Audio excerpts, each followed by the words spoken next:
Assalamualaikum warahmatullahi wabarakatuh. Selamat pagi dan salam sejahtera untuk kita semua. Shalom, Om Swastiastu, Namo Buddhaya, salam kebajikan. May peace be upon us all. Yang sama-sama kita cintai dan muliakan, Profesor Dr. Jenderal TNI Purnawirawan Susilo Bambang Yudhoyono, Presiden Republik Indonesia ke-6 yang juga Chairman The Yudhoyono Institute. Kita doakan semoga beliau senantiasa diberikan kesehatan dan bisa terus menjadi mentor untuk kita semua dan selalu aktif berkontribusi dalam pemikiran untuk Indonesia dan dunia. Saya juga ingin mengucapkan terima kasih kepada para Menteri Kabinet Merah Putih hadir bersama kita, Menteri Pekerjaan Umum Bapak Dodi Hanggodo, Menteri Ekonomi Kreatif Bapak Teguh Rifki Harsha, dan Menteri Transmigrasi Bapak Muhammad Iftitah Sulaiman. Saya juga menyapa di sini banyak sekali tokoh senior, para pemimpin dan politisi, mantan menteri pada Kabinet Indonesia Bersatu. Tepuk tangan juga untuk Bapak Ibu yang telah hadir bersama-sama kita. Excellencies, ambassadors, and heads of missions of friendly countries to the Republic of Indonesia. Terima kasih telah datang. Izinkan saya menyapa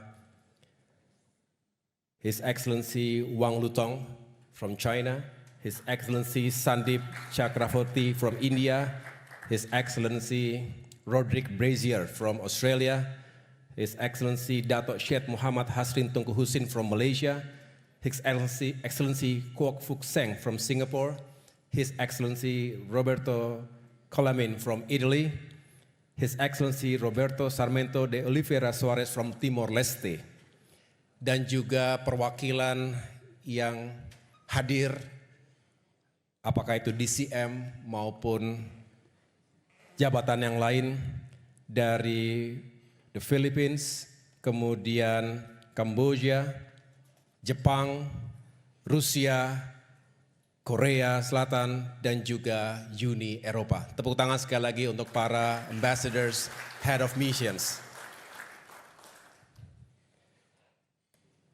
Saya juga ingin secara khusus mengucapkan terima kasih dan penghargaan setinggi-tingginya kepada para panelis dan moderator yang berkenan menjadi bagian dari acara TYI hari ini. Yang pertama adalah Profesor Dr. Hairul Tanjung, Menko Perekonomian pada Kabinet Indonesia Bersatu yang juga adalah Chairman dari Citicorp.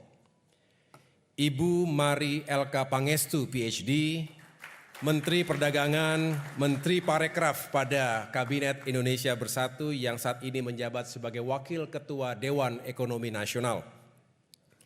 Bapak Khatib Basri, PhD, Menteri Keuangan pada Kabinet Indonesia Bersatu yang saat ini juga adalah anggota Dewan Ekonomi Nasional. Profesor Dr. Hermanto Siregar, Guru Besar Institut Pertanian Bogor dan juga Rektor Perbanas. Untuk sesi kedua nanti juga ada Bapak Armanata Kristiawan Nasir, Wakil Menteri Luar Negeri yang juga mantan Duta Besar Republik Indonesia untuk PBB. Dr. Dino Patijalal, mantan Duta Besar Republik Indonesia untuk Amerika Serikat dan juga Wakil Menteri Luar Negeri pada Kabinet Indonesia Bersatu.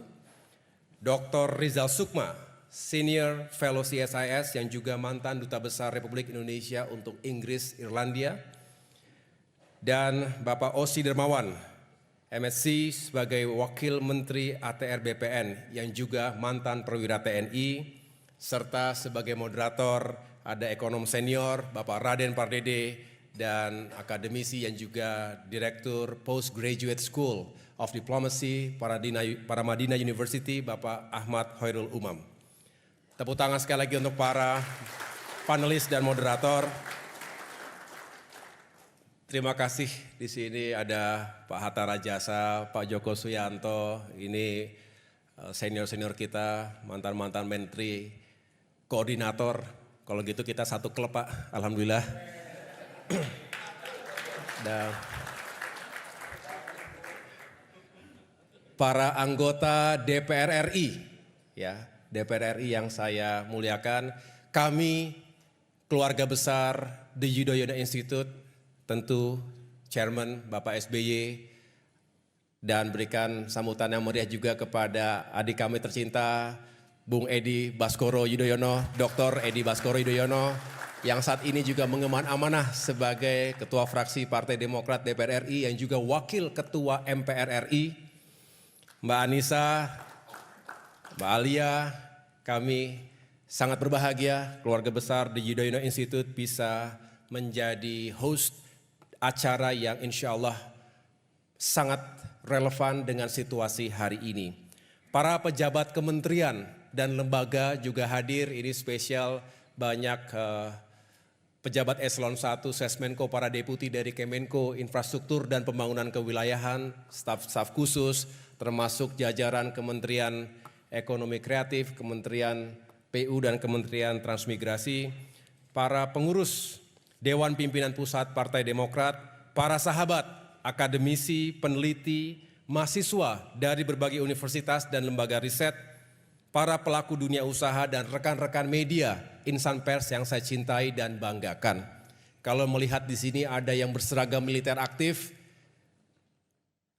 mereka adalah perwira yang saat ini sedang menempuh pendidikan sebagai siswa Sesko TNI dan juga Sesko Angkatan.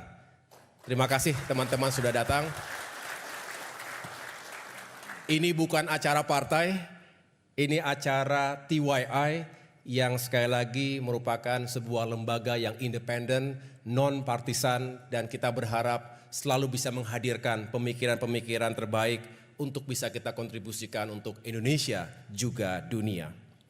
Dengan penuh rasa syukur, saya selaku Direktur Eksekutif The Yudhoyono Institute menyambut Bapak Ibu sekalian dalam sebuah panel discussion dengan tema dinamika dan perkembangan dunia terkini, geopolitik, keamanan, dan ekonomi global. The Yudhoyono Institute atau TYI adalah sebuah think tank yang diinisiasi oleh Bapak SBY pada tahun 2017, tepatnya didirikan pada tanggal 10 Agustus 2017 lalu untuk mengembangkan kajian strategis serta menghadirkan rekomendasi kebijakan publik yang konstruktif yang berpijak pada 3 pilar, liberty, prosperity, dan security. Selama ini, TYI aktif dalam penguatan kapasitas sumber daya manusia dan membangun kemitraan dengan berbagai universitas, juga lembaga-lembaga di dalam dan luar negeri. Contohnya tahun 2022 yang lalu, TYI menyelenggarakan roundtable discussion bermitra dengan Universiti Kebangsaan Malaysia. Dan kemudian kami juga menjadi co-host bersama Club de Madrid, sebuah klub yang sangat terhormat, beranggotakan mantan-mantan pemimpin dunia, presiden atau perdana menteri, dan dalam forum Berlin Policy Dialogue di Jerman kita membicarakan berbagai isu terkait dengan perang Rusia-Ukraina ketika itu dan bagaimana dunia harus bangkit dari krisis pandemi. Lalu Bapak SBY juga berpartisipasi secara langsung dalam Tokyo Conference tahun 2025 ini di Jepang, dan insya Allah bulan depan kami juga akan menyelenggarakan rangkaian kegiatan bermitra dengan Stanford University untuk menyelenggarakan roundtable discussion di Yogyakarta yang di follow up dengan Southeast Asia Prosperity and Sustainability Summit di California. Mohon doanya, semoga TYI bisa terus eksis dan dapat mengambil peran bagi kemajuan bangsa Indonesia juga untuk dunia. Bapak Ibu, hadirin sekalian, hari ini kita berkumpul bukan sekedar untuk berbagi gagasan, tapi untuk menjawab tantangan zaman. Dunia kita sedang bergerak begitu cepat. Perubahan tidak hanya terjadi pada teknologi dan gaya hidup, tapi juga pada peta kekuasaan global, alur perdagangan, dan makna dari keamanan itu sendiri. Gelombang baru proteksionisme ekonomi, rivalitas geopolitik yang memanas, dan melemahnya multilateralisme telah menciptakan dunia yang makin penuh dengan ketidakpastian, penuh dengan kejutan. Dunia tidak lagi dibagi antara yang kuat dan lemah, tetapi antara yang cepat dan yang tertinggal. Kebijakan tarif tinggi Presiden Trump yang disebut sebagai Liberation Day bukan sekedar strategi ekonomi. Ia adalah simbol kembalinya pendekatan realisme ofensif melalui pendekatan ekonomi dalam hubungan internasional.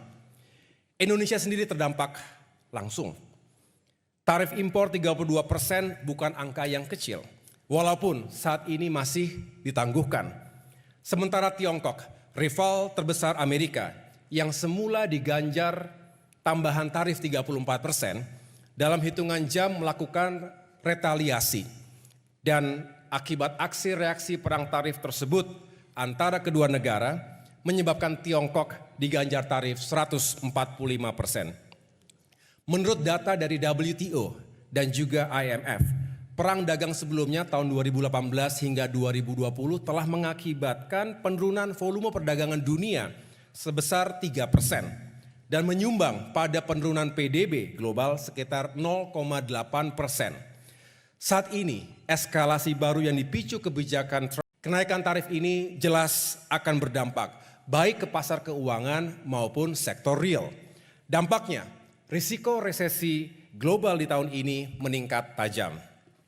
Unfortunately, this is not an April mop. This is not a hoax. Ini adalah fakta baru dunia. Kebijakan sepihak Amerika Serikat ini tentu bisa membawa dunia menuju dua arah yang ekstrim. Pertama, terjadinya perlawanan kolektif, di mana negara-negara akan menjauhi dominasi Amerika Serikat dan membangun blok ekonomi baru. Yang kedua, jika kebijakan ini terbukti efektif, maka dunia justru akan semakin tunduk pada satu kekuatan yang semakin hegemonik, yaitu Amerika Serikat. Apapun hasilnya, satu hal yang pasti, kita menghadapi risiko fragmentasi, bukan hanya secara ekonomi, tapi juga secara politik dan keamanan. Aliansi baru akan terbentuk, polarisasi akan semakin tajam, konflik lama berpotensi membesar dengan negara-negara besar saling berebut pengaruh. Asia Pasifik, termasuk kita, akan menjadi panggung utama dinamika ini. Untuk itu, kami tentu kita semua mengapresiasi langkah Bapak Presiden Prabowo Subianto yang telah menjalankan dual track diplomacy. Pertama, mengirim tim negosiasi ke Washington DC. Yang kedua, sekaligus dengan itu membangun komunikasi dengan para pemimpin ASEAN dan juga para pemimpin dunia lainnya. Inilah wajah diplomasi strategis yang adaptif dan juga tanggap. Diplomasi yang tidak reaktif, tapi juga tidak pasif. Hadirin sekalian saya hormati, dampak dari kebijakan tarif Presiden Trump ini bukan hanya akan mengguncang sistem perdagangan global, tetapi juga sangat berpotensi mengganggu stabilitas keamanan internasional. Jika negara-negara memilih berhadap-hadapan dengan Amerika Serikat dan membangun aliansi tandingan, maka dunia akan terdorong ke arah fragmentasi politik, fragmentasi blok ekonomi politik baru. Aliansi-aliansi baru bisa berkembang menjadi kutub kekuatan yang saling bersaing, bukan hanya dalam perdagangan, tapi juga dalam pengaruh strategis dan militer. Polarisasi ini bisa memperparah konflik regional yang sudah ada, termasuk yang tengah terjadi di kawasan Asia Pasifik. Dalam situasi ini, relasi internasional tidak lagi dibangun atas dasar kesetaraan dan rasa saling percaya, melainkan dominasi satu pihak atas yang lain. Ketegangan di berbagai konflik global, seperti perang Rusia-Ukraina, eskalasi krisis di Gaza dan Iran, serta konflik klaim teritorial Laut Tiongkok Selatan, bisa menjadi jauh lebih berbahaya. Dunia, kita semua harus bersiap dengan skenario terburuk, yaitu pecahnya perang terbuka di sejumlah kawasan. Bapak Ibu hadirin sekalian yang saya muliakan, di tengah situasi ini, The Yudhoyono Institute hadir untuk memberikan wake up call. Saat kekuatan besar bertarung untuk dominasi, Indonesia harus bekerja keras untuk mempertahankan kedaulatannya serta terus memperjuangkan masa depannya yang gemilang. Dalam menghadapi tantangan ini, kami memiliki sejumlah pandangan untuk bisa kita diskusikan dalam forum yang berbahagia ini. Pertama, perlunya memperkuat struktur ekonomi domestik. Ketika ekspor kita sedang menghadapi tekanan yang serius, kita harus kerja keras mempertahankan pertumbuhan ekonomi kita dengan menjaga daya beli masyarakat juga stabilitas harga. Di samping itu, kita juga harus terus mendatangkan investasi untuk melanjutkan pembangunan dan membuka lapangan pekerjaan. Yang kedua, ini pesan dari Bapak SBY setiap saat sejak beliau memimpin sampai dengan hari ini, kita harus bisa mengubah krisis menjadi peluang. From crisis to opportunity. Gunakan momentum ini untuk mendorong transformasi ekonomi kita, mempercepat hilirisasi dan digitalisasi. Kemudian kita juga segera mewujudkan ekonomi hijau, termasuk energi, saya ulangi, termasuk transisi energi yang terbarukan. Yang ketiga, diversifikasi pasar dan mitra strategis. Kita harus aktif mengembangkan perdagangan di sejumlah kawasan potensial, seperti Eropa, Asia Selatan, Timur Tengah, Afrika, Amerika Latin, dan negara-negara Global South lainnya. Bersama mitra-mitra strategis, Indonesia harus turut memperkuat sistem perdagangan dan kerjasama multilateral yang tidak diskriminatif dan juga saling menguntungkan. Yang keempat, mari kita perkuat solidaritas ASEAN.